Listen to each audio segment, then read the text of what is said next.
Hello my dear students, आज मैं आप लोगों के लिए गणित में थेल्स प्रमेय यानी आधारभूत समानुपातिकता प्रमेय लेकर आया हूं, जो कि बोर्ड एग्जाम के दृष्टिकोण से बहुत ही महत्वपूर्ण है। तो चलिए बिना टाइम लॉस किए आज का क्लास स्टार्ट करते हैं। तो चलिए बच्चों, आज का प्रश्न देखते हैं।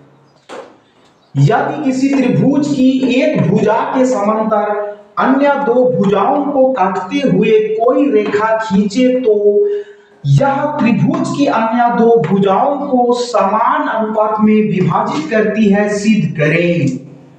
तो क्वेश्चन को ध्यान से पढ़ेंगे और यहां क्या बनाएंगे बच्चों, आकृति बनाएंगे। क्लियर है? क्योंकि बिना आकृति बनाए, ठीक है, हम इस प्रश्न को सिद्ध नहीं कर सकते। क्लियर है?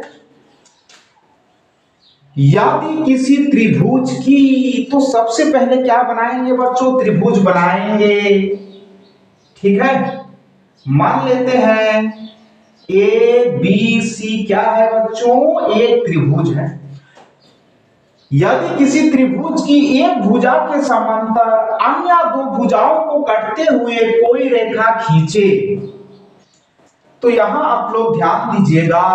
ठीक है, किसी त्रिभुज की एक भुजा के समांतर, तो यहां एक भुजा हम BC लेंगे और इस BC भुजा के समांतर एक अन्य रेखा DE खींचेंगे।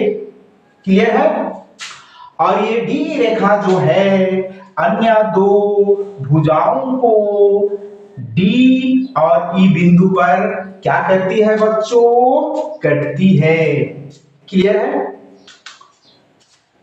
या त्रिभुज की अन्य दो भुजाओं को समान अनुपात में विभाजित करती है।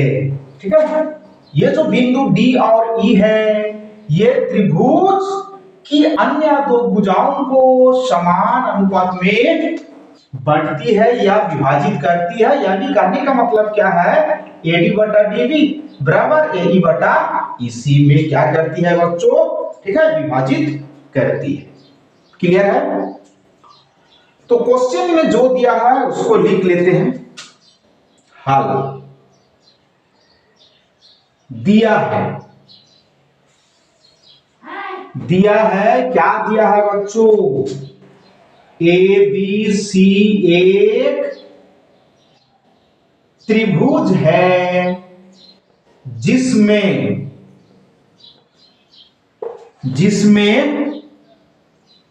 BC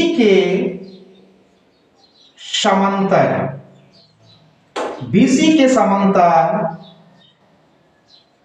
अन्य रेखा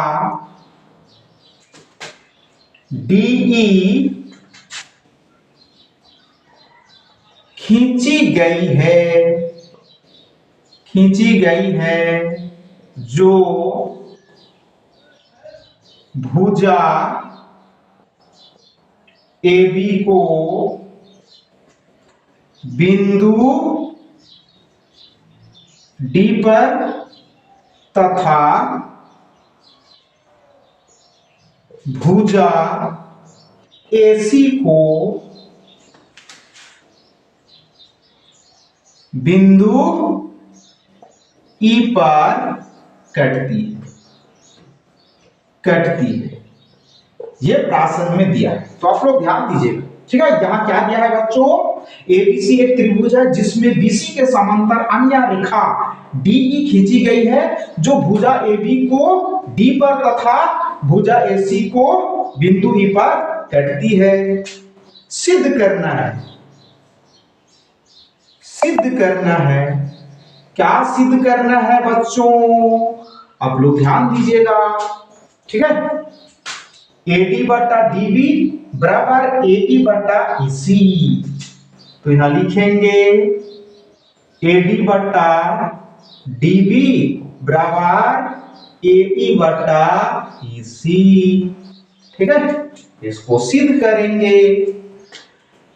तो इसको सिद्ध करने के लिए यहां हम लोगों को रचना करना होगा। ठीक है, अगर रचना नहीं करेंगे तो सिद्ध करने नहीं सकेंगे। तो रचना में हम क्या करेंगे, आप लोग ध्यान दीजिएगा। B को E से मिला देंगे। ठीक है, यानी बीई को क्या क्या बच्चों मिलाया। ठीक है, और सी को डी से मिलाएंगे। क्लियर है, सी को डी से मिलाया। उसके बाद यहां क्या करेंगे, ठीक है, डी से एसी पर डीएम लंब खींचेंगे। ठीक है, तो लंब खींच रहे हैं, इसका मतलब यहां कितना डिग्री का एंगल बनेगा, 90 डिग्री का। ई से एबी पर ईएन लंब खींचा। क्लियर है, ठीक है, तो रचना भी इतना करना होगा, तब हम इसको सिद्ध करने सकेंगे। तो यहां रचना लिखेंगे। ठीक है, तो रचना में हम क्या किए हैं बच्चों, आप लोग ध्यान दीजिएगा। बीई और सीडी को मिलाया, बीई और सीडी को मिलाया, बीई और सीडी को मिलाया और ईएन लंब एबी, ईएन लंब एबी तथा डीएम लंब एसी, डीएम लंब एसी खींचा। क्लियर है, तो रचना में हम क्या किए हैं बच्चों, बीई और सीडी को मिलाया और ईएन लंब एबी तथा डीएम लंब एसी खींचा। क्लियर है, तो अभी यहां क्या लिखेंगे बच्चों, प्रमाण। क्लियर है, तो प्रमाण में सबसे पहले त्रिभुज एडीई का क्षेत्रफल निकालेंगे। तो आप लोग ध्यान दीजिएगा, त्रिभुज एडीई का क्षेत्रफल को क्या लिखा जाता है बच्चों, एरिया त्रिभुज एडीई। क्लियर है, त्रिभुज एडीई का क्षेत्रफल को एरिया त्रिभुज एडीई लिखा जाता है। ठीक है, और त्रिभुज का क्षेत्रफल तो आप लोग जानते हैं क्या होता है बच्चों, 1/2 गुणा आधार गुणा ऊंचाई। तो आप लोग यहां ध्यान दीजिएगा, त्रिभुज एडीई में आधार यहां क्या होगा बच्चों, जिस भुजा पर लंब डाला गया है उस भुजा को क्या बोलेंगे, आधार। तो त्रिभुज एडीई में आधार एडी होगा। ठीक है, तो आधार की जगह एडी लिखेंगे। ठीक है, उसके बाद ऊंचाई आएगा। ठीक है, ऊंचाई यानी ये जो हम लंब डाले हैं, ठीक है, यही आपका क्या होगा, ऊंचाई होगा। तो यहाँ ऊंचाई क्या होगा बच्चों, ईएन। ठीक है, ईएन, और इसको समीकरण 1 मानेंगे। क्लियर है, तो एरिया त्रिभुज एडीई यानी त्रिभुज एडीई का क्षेत्रफल बराबर 1/2 गुना एडी गुना ईएन। ठीक है, यानी 1/2 गुना आधार गुना ऊंचाई। क्लियर है, फिर त्रिभुज अभी क्या लेंगे बच्चों, बीडीई, बीडीई। ठीक है, फिर त्रिभुज बीडीई का क्षेत्रफल को क्या लिखेंगे बच्चों, एरिया त्रिभुज बीडीई बराबर, तो त्रिभुज का क्षेत्रफल तो 1/2 गुना आधार गुना ऊंचाई होता है। तो क्या लिखेंगे, 1/2 गुणा, तो यहां आप लोग ध्यान दीजिएगा, त्रिभुज बीडीई में आधार क्या होगा बच्चों, ठीक है, बीडी होगा। ठीक है, या डीबी होगा, बीडी भी आप लोग लिख सकते हैं। ठीक है, तो डीबी भी लिख सकते हैं। तो यहां आधार क्या होगा बच्चों, डीबी, क्योंकि यहां लंब जो डाला गया है एबी भुजा पर डाला गया है। ठीक है, इसलिए त्रिभुज बीडीई में आधार डीबी होगा। क्या लिखेंगे बच्चों, आधार डीबी गुणा ऊंचाई, ऊंचाई आपका यहां ईएन ही होगा।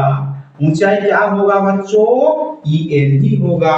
क्लियर है, और इसको समीकरण 2 मानेंगे। क्लियर है, तो अभी हम यहां क्या करेंगे, समीकरण 1 को 2 से भाग देंगे। ठीक है,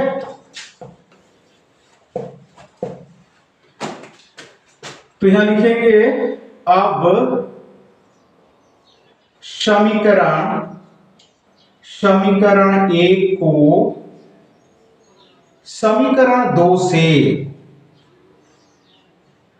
भाग देने पर क्लियर है। तो सबसे पहले लेफ्ट साइड वाला भाग करेंगे। तो समीकरण 1 में लेफ्ट साइड क्या है बच्चों? एरिया त्रिभुज ADE भागा एरिया त्रिभुज BDE। क्लियर है। अभी राइट साइड वाला भाग करेंगे 1/2 गुणा AD गुणा EN भागा 1/2 गुणा DB गुणा EN। तो यहां ध्यान दीजिएगा 1/2 ये क्या हो जाएगा बच्चों? कैंसिल हो जाएगा। ठीक है। EN/EN तो ये भी क्या हो जाएगा? कैंसिल। तो यहां क्या बचा बच्चों? AD/DB। ठीक है। AD/DB और इसको समीकरण 3 मानेंगे। क्लियर है। तो इसी प्रकार अभी हम लोग यहां त्रिभुज AED या ADE और त्रिभुज CDE का एरिया निकालेंगे। ठीक है। तो यहां लिखेंगे इसी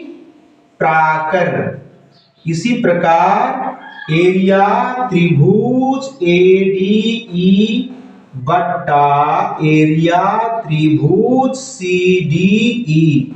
क्लियर है। बराबर। ठीक है। तो त्रिभुज ADE का क्षेत्रफल बराबर क्या लिखेंगे बच्चों? 1/2 गुणा। तो त्रिभुज ADE में आप लोग यहां ध्यान दीजिएगा AE क्या होगा बच्चों?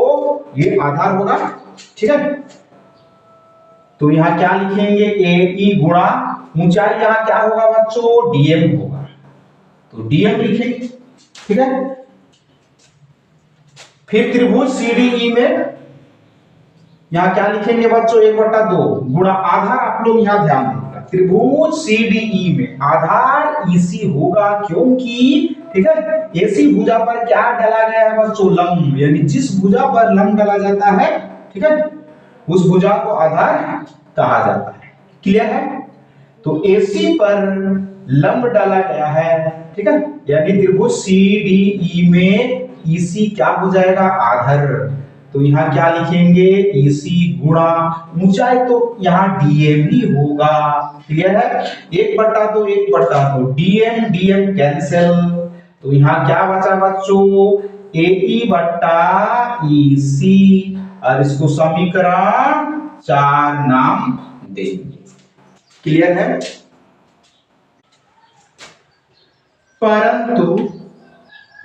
परंतु एरिया त्रिभुज BDE बराबर एरिया त्रिभुज CDE।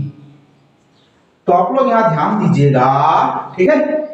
त्रिभुज BDE का क्षेत्रफल और त्रिभुज CDE का क्षेत्रफल भी बराबर होगा। ठीक है।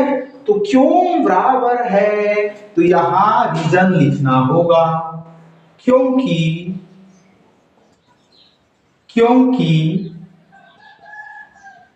दोनों त्रिभुज